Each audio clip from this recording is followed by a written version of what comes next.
Hey, my name's Ron, and this is a bass lesson in "Oh Darling" by the Beatles. In my opinion, this bass line is a combination of a deranged mind and pure genius. I'm not sure if it was the really good LSD at the time or just the sheer genius of this man, Paul McCartney, but it's not like the bass line is complicated. It's something that I just would never have thought to play this bass line this way over this song. So, and I don't know who would. So, I did a video, with the cover, playing it all the way through, so you can see the hand positions.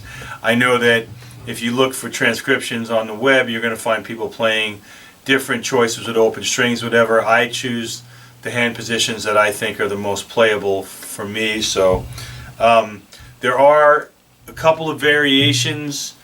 Each verse he changes it a little bit, but for the most part he plays the same thing for the middle two verses and in the bridges.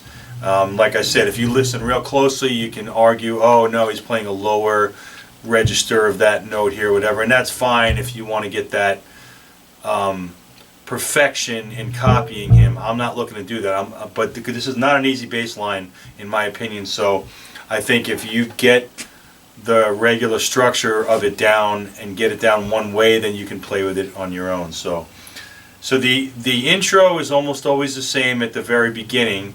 The only difference is the first time he plays a single note, and then the other times he plays a root and fifth chord. So it's the song's in A.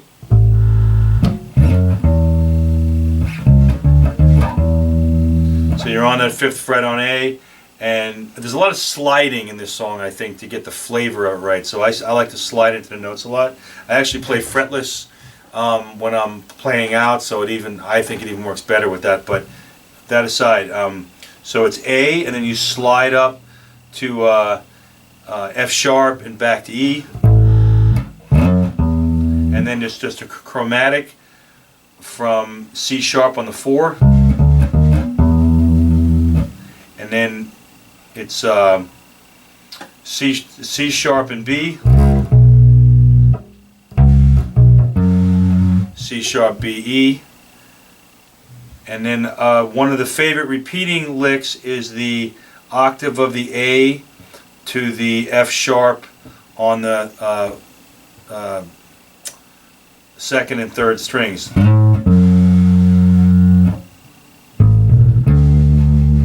That change to that D chord, I play it open A, open E to the D,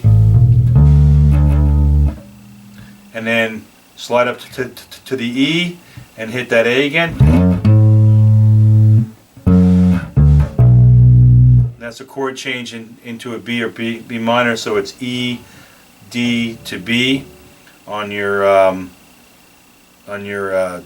third string and your top string.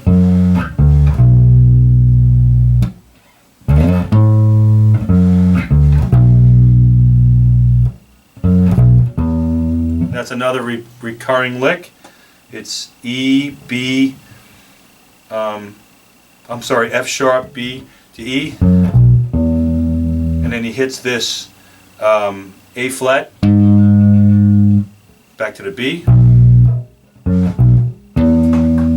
that same lick, and then this is the turnaround this is the only time it does it exactly like this. Part of the challenge of this song is he doesn't do a lot of things exactly the same every time.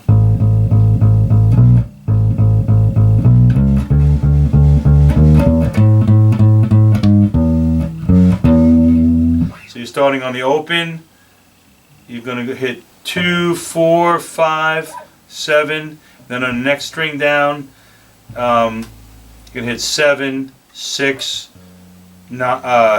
9 and 7, so I'll do it slow.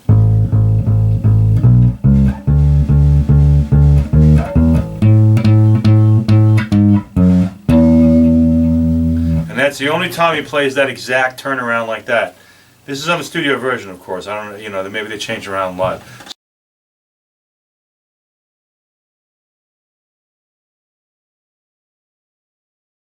So the second verse starts out on a chord with just the root and the fifth on A, and then the same lick as the first one, as the first verse. And then he goes down to the high strings on 6 and 9. So it's you sliding into 6, hitting on the bottom string, hitting 9, next string up, and then 6, 9, 6, and then ending up on the 9 on the A string. Okay, so I'll do it again. Alright, and then the next phrase is you slide into 7 on the D string and hit 6 on the G. Sorry. Okay, so it's sliding into the 7, hit the 6, and then 7, 9, 7, 5.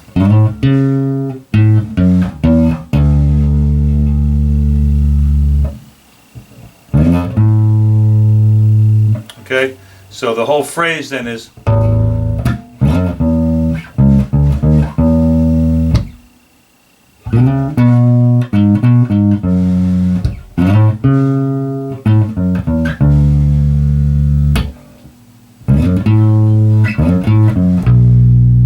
so that's a phrase that's similar to one you played on the other verse, just with a couple more notes. So it's just sliding in on the A string to the 9th fret, and then hitting the 7th fret on the D string, and then you're working your way down to that B. Okay, so it's all 7 and 9 there, and then it's hard to do this and keep stopping because I usually just play it in flow. So let's see.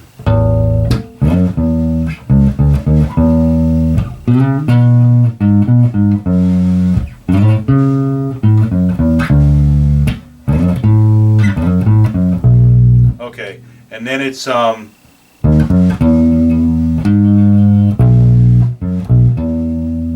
so you've already played one of those phrases. You just got a slightly new phrase, both of them ending up on E. So you're going to be on the A string, 6, 9, and 7, and then hitting that 6, that A flat note again on the 6th on the D, and then the B on the 7th.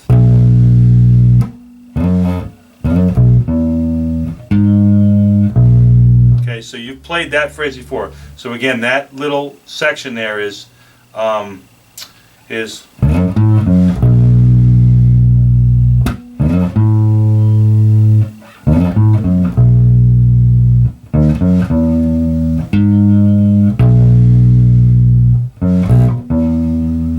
then the turnaround, but it's going to change this time. And there's 3 notes to precede the turnaround this time, which is you're on the E on the 7th fret on the A string, and then you're on 6 and 9 on the D string.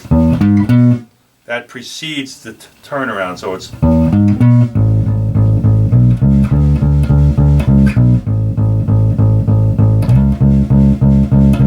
alright, so it's similar to the first one, but they go back and they move the chords into the bridge. So it's those 3 notes again.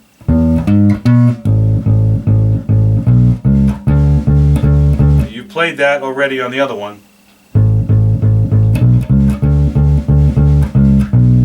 So it's just backwards. You're going 4 to 2, open, and then on the C sharp on the 4.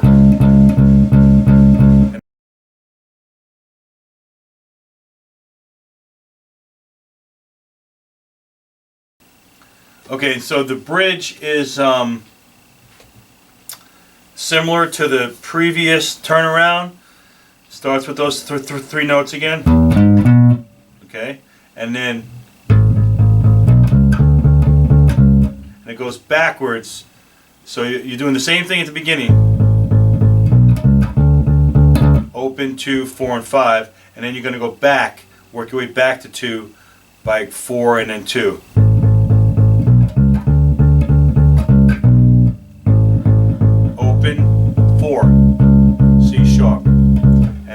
bridge is, it's on D, on the 5th fret, chromatically up to E, 6 and 7, and then you're doing an F chord basically on the 3rd and the 1st fret. Okay, so notice the ghost note on the low F, so it's 3, 1, ghost on the 1. And you're going 3, 3, 3, you're going A string, D string, A string. And then open, 2, 3, 4, 7. You're doing the 7th fret, which is the octave of the A, on the D string, and then you're moving up 1 string, same 2 frets, 7 and 9. And then you're going to come up 1 more string, and you're going to be on frets 8, 9 on the top string, and then 7 and 9 on the next string. So the phrase is like this.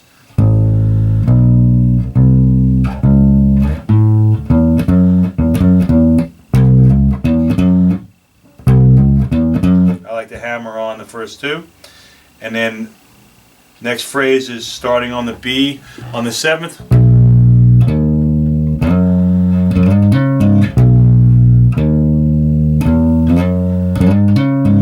So you're on 7 and then moving down a string, you're on 6, 9 and 11. And then you're hitting the 11 also on the next string down on a D string. So it's the phrasing is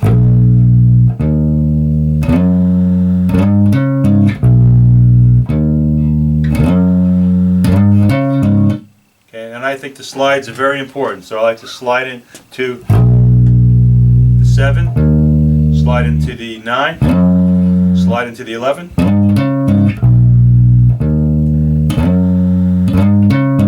and the very end of that bridge phrase is on 7th fret on the A string to the 6th fret on the D, and then you're going to move it up 1 fret to 8 and 7. So end on that E on the D string, 7th fret. So the phrase is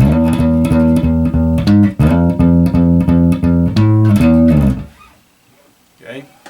So those will get you through.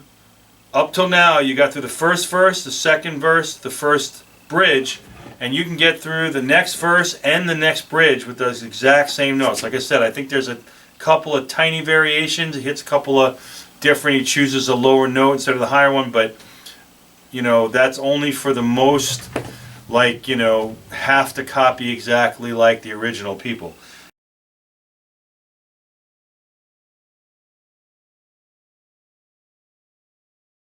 And then the last verse is just like the other verses except for the ending, so it's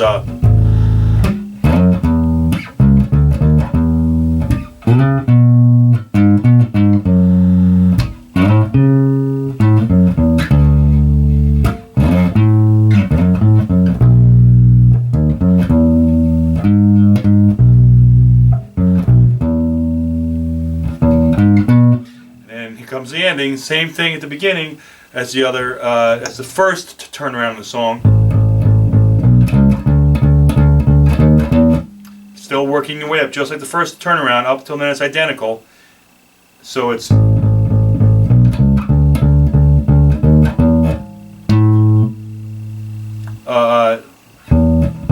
sorry.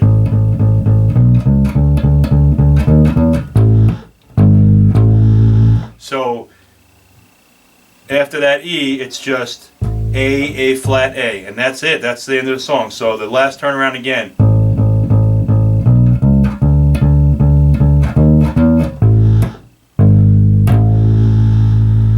That's it. That's all the parts.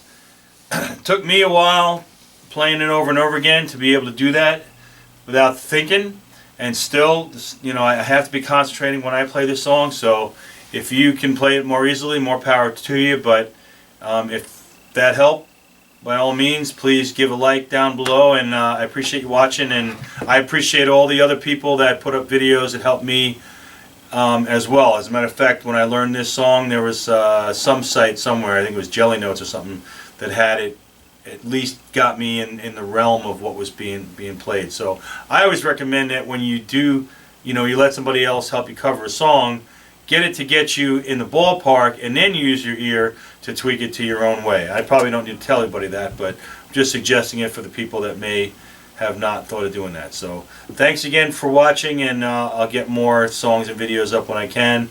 Please feel free to email me with requests. I'll do the best I can in the time that I have. So thanks a lot, and take care now.